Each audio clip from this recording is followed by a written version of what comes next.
Today on Off the Dock Adventures, we take a trip back in time and check out Lake Simcoe in a newly restored 1965 Chris Craft Constellation. You'll also get a quick lesson on canoeing, courtesy of Langford Canoes. Then, we're off to the sunny south to have a look around Polk County in Central Florida. So stick around, there's a lot more to come. Off the Dock Adventures on TSN is sponsored in part by Honda 4-Stroke Outboards, we understand. The Canadian Coast Guard, take a boating safety course, get your card. It's about safety, it's the law. And Honda 4Trax ATVs, get out there.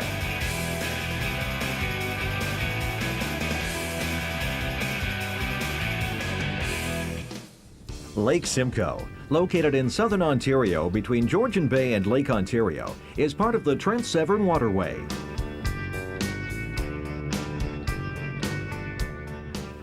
Lake Simcoe was once traveled by famous explorers like Samuel de Champlain and was part of a fur trading route that linked Georgian Bay to Lower Canada. The lake was originally known by the French as Lac aux Clés and was later renamed by the first Lieutenant Governor of Upper Canada, John Grafe Simcoe, in honor of his father. Towards the end of the 19th century, Lake Simcoe became a popular vacationing spot for visitors looking to get away from the busy, crowded cities of southern Ontario, and that tradition continues to this day. Lake Simcoe's close proximity to Toronto and the surrounding communities makes it a mecca for recreational boating enthusiasts, and its popularity is increasing year after year.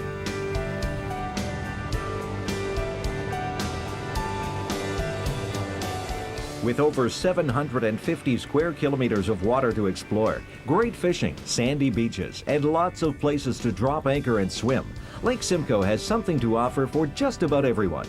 And with vacation resorts and cities like Orillia and Barrie located along its shores, you're always close to all the services and amenities you could possibly need. There are also plenty of public and private marinas located on Lake Simcoe, including LEFROY Harbour, the largest covered marine facility in Canada, which has been family-owned and operated for over 40 years.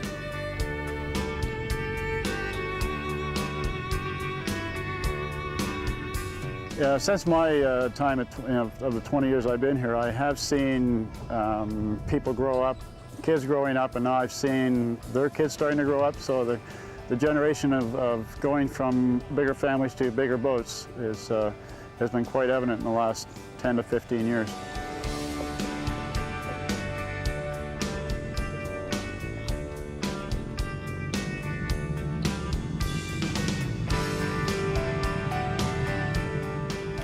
This is a 38-foot Chris Craft Constellation, which was built in 1965.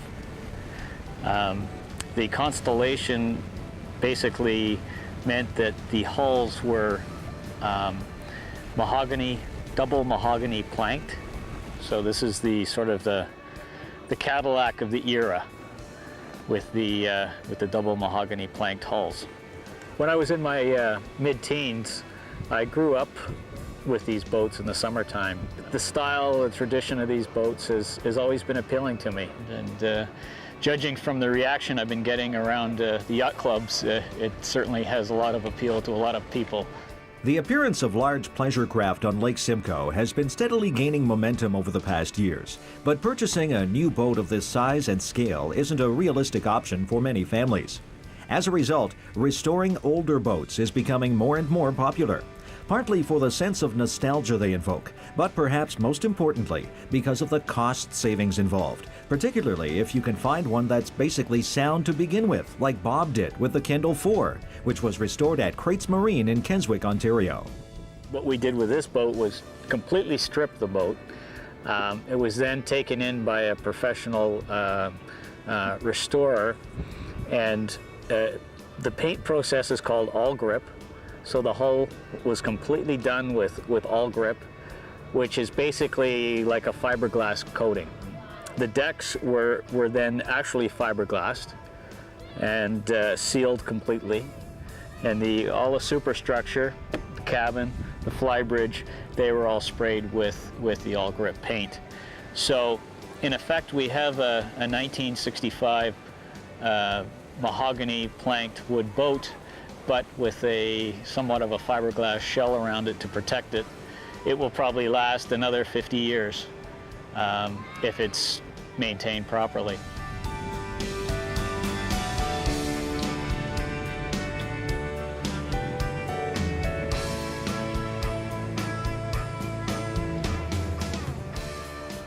Lake Simcoe has been a real appeal to our family because it's 35 to 40 minutes away from our home in Toronto, and they have all the amenities up here.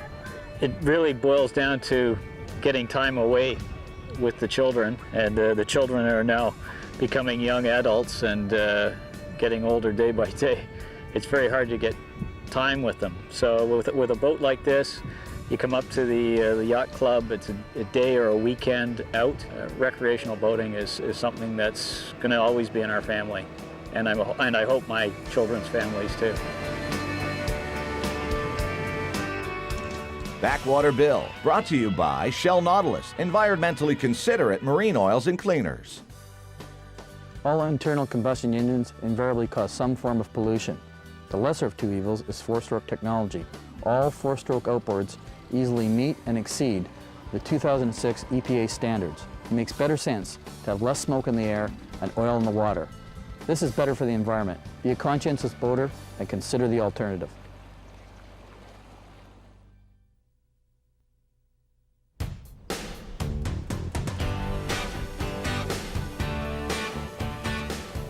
Florida's a boater's paradise, and no matter what time of year you visit, there's always plenty to see and do. Central Florida's Polk County provides some of the best inland boating and bass fishing in the state. And as an added bonus, it's also located close to many of Florida's biggest attractions. And one of the beauties of this area is, of course, the ever-present sunny skies, and the testament to this area as an entertainment mecca dates way back before Disney. Cypress Gardens is truly an interesting story in the world of entertainment because we're situated right in the middle of Entertainment Central. This is the world capital of entertainment. Universal Studios, Disney is here, SeaWorld, Busch Gardens. I mean, if you want to come here, if you want to come to Central Florida and be entertained, this is truly it. We're equidistant from either coast here in Central Florida. Half the state's population live right around here. So if you're a golfer, you're a fisherman, you're a water skier, you can do virtually anything that you want to do here in Central Florida. Polk County also is home to Winter Haven, very, very famous chain of lakes.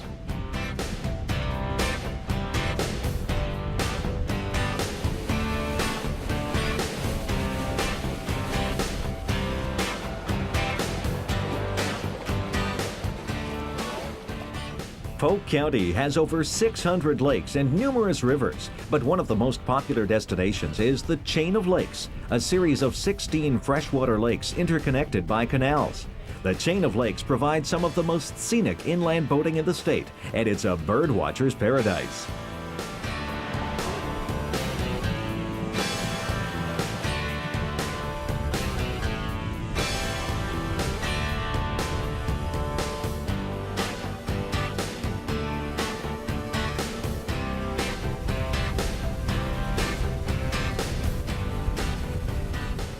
But in addition to that, we see a lot of board sailing, at least when it's windy out here.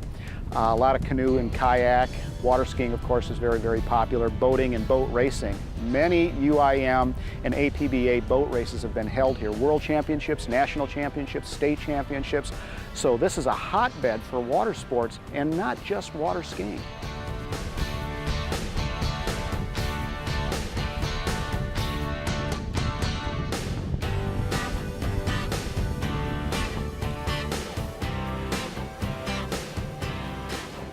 This is just a beautiful area, not only to live as a sportsman, but also to live as a family and to raise your family and so on. Very wholesome environment here. So truly, when you come to Central Florida, this is a great opportunity not only for mom and dad to enjoy the attractions and so on, but virtually everyone in the family has something to do at some point in the day. This is a great opportunity for families, for singles, to do whatever they would like to do.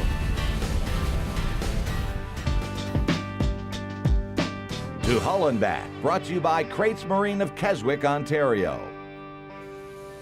The next step in restoring our Boston whaler is to repair the significant fiberglass damage at the forward keel and bow section.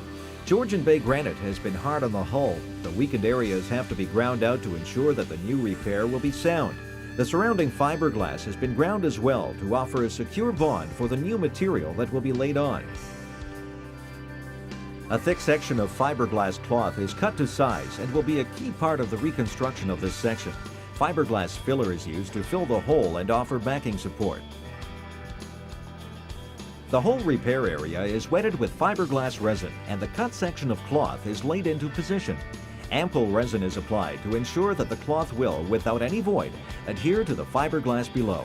This process will be repeated with larger pieces of thinner material to fully replace the material lost to wear and tear in preparation work.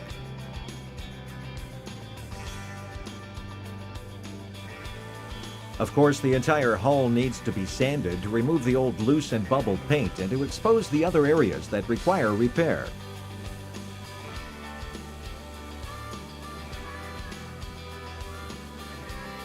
The original engine mounting holes will be plugged and filled and spot repairs done with gel coat and polyester fillers, which will have the hull close to ready for priming.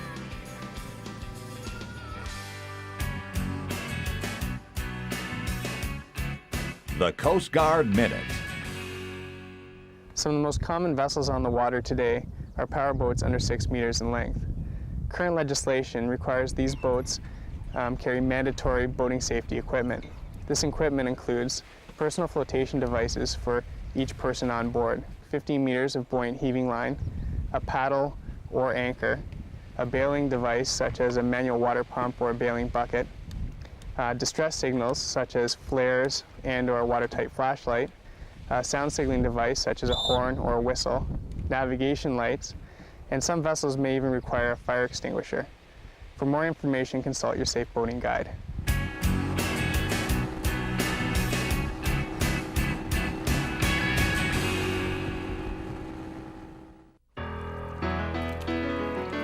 What's making canoeing so popular is it's a relatively inexpensive sport to get into. It's great to do by yourself or with a family. It's environmentally friendly, and you can virtually get a canoe into any nook and cranny or spot that you've ever thought about exploring.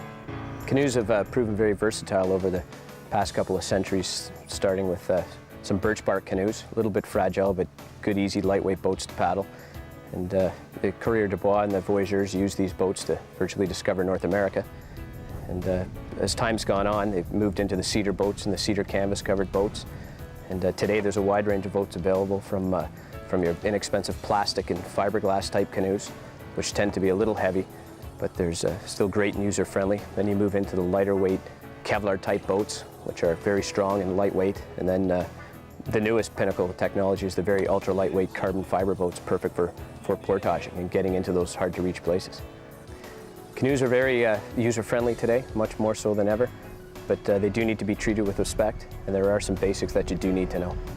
When getting in and out of a canoe, it's very important to communicate with your partner and keep the boat on a nice level plane and balance it and use your paddle to brace yourself off the gunnels and move forward into your position.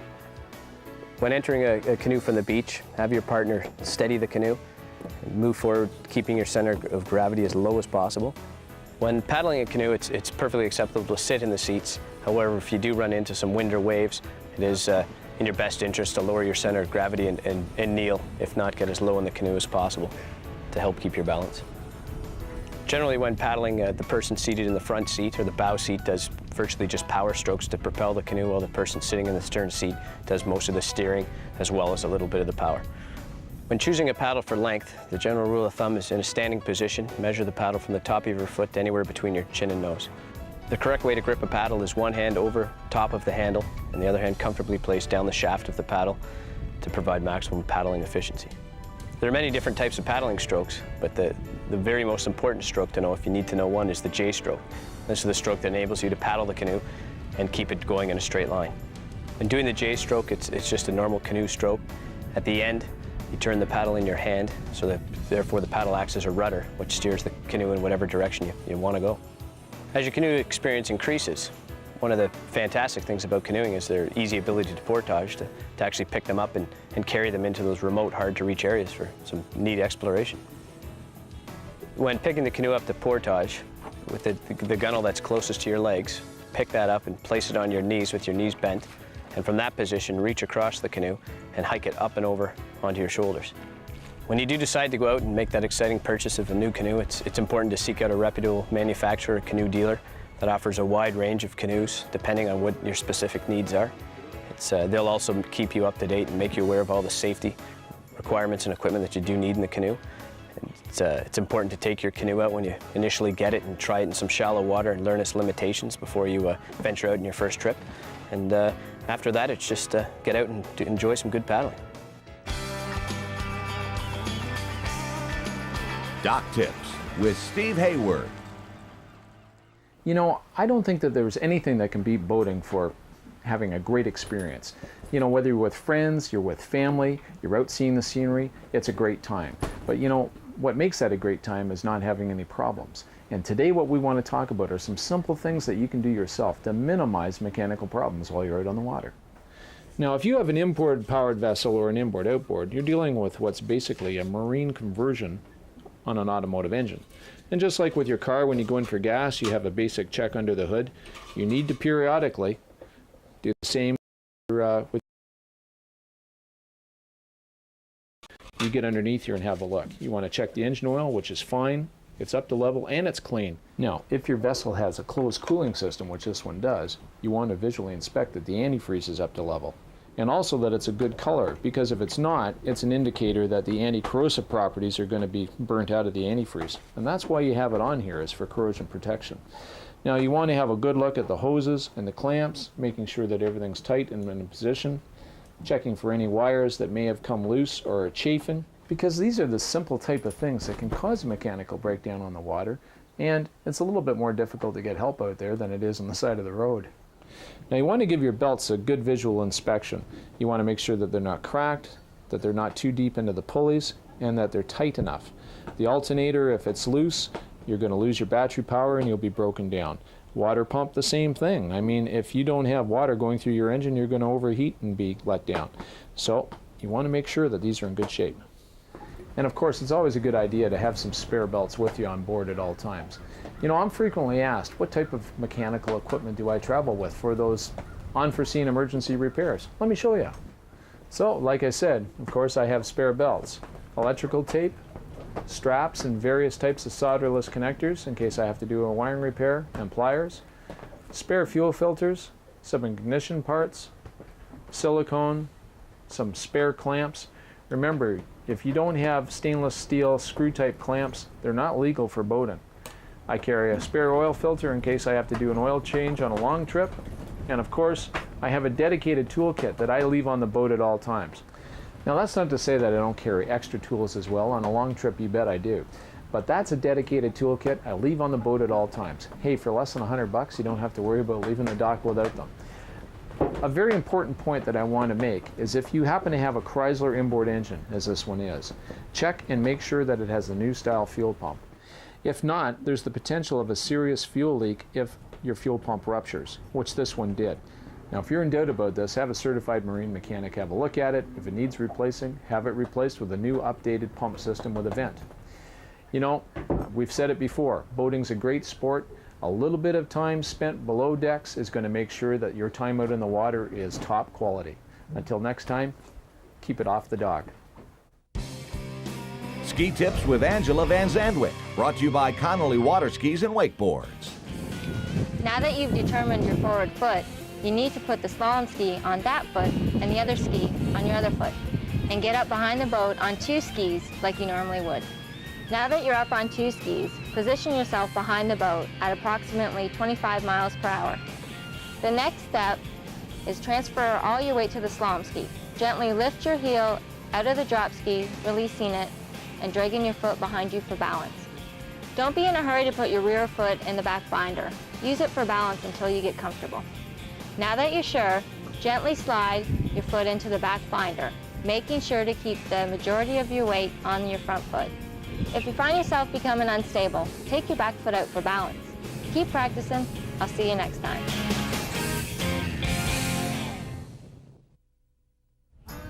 Florida is not only a boater's paradise, it's also home to the Fort Lauderdale International Boat Show, the largest boat show in the world. This annual 5-day event draws visitors from across the globe to see over $1 billion worth of accessories, boats, yachts, and super yachts from every major marine manufacturer in the world.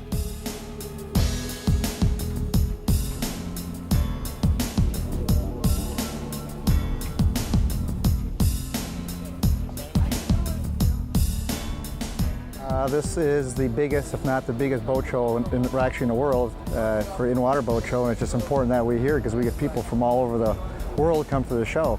So it's important that we have a display of this magnitude and bring our best product here and just for display. No, I think this is a show that caters to the larger yachts and the more expensive boats, and so you find a lot of leading edge technologies here. And this is a good place to see it. It's the start of the season in South Florida, and it's what's going to be new for 2000. And this is the place the best place I know of to come and see a wide range of boats, from little dinghies all the way to 200-foot yachts near about. So, nice place to be. The super yachts are definitely one of the highlights of the show. For those of you who want to rough it and have an extra 50 grand US to spend, you can rent one of these boats for a week and experience the ultimate in luxury yachting with 12 of your closest friends. Keep in mind, though, this doesn't include fuel, food, or cold beer. Okay, the boat is built in 1993. It's a 120-foot browed, full aluminum superstructure and hull. We have a maximum speed of 20 knots and we cruise at 16. My position is first mate. I look after the outside of the boat. Make sure that what you see is pretty and looks nice. Okay, the basic charter would be for you is you would turn up, we collect your bags, put them to your room. The girls unpack everything, wash it, iron it, hang it all up for you. So when you come on, it's a relax. You come straight on, don't worry about anything. Usually it'll be a pickup in an island in the Caribbean, St. Martin, St. Bart's, wherever. And the beauty of chartering a vessel is that you can go anywhere you want. You don't have to be in one spot, you don't have to be here, you don't have to be there. If you wake up in the morning you don't want to leave, you don't have to. So that's the basic thing about chartering. Now, 50,000 US divided by 12 is... Hey, I think we can pull this off. Absolutely manageable. All we have to But do who's is gonna cut buy back the a little bit beer? and for lunch every day, but of course, you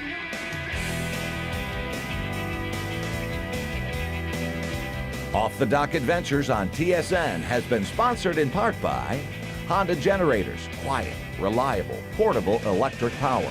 Air Chair, the sky's the limit. And Shorelander Trailers, because getting there is half the fun.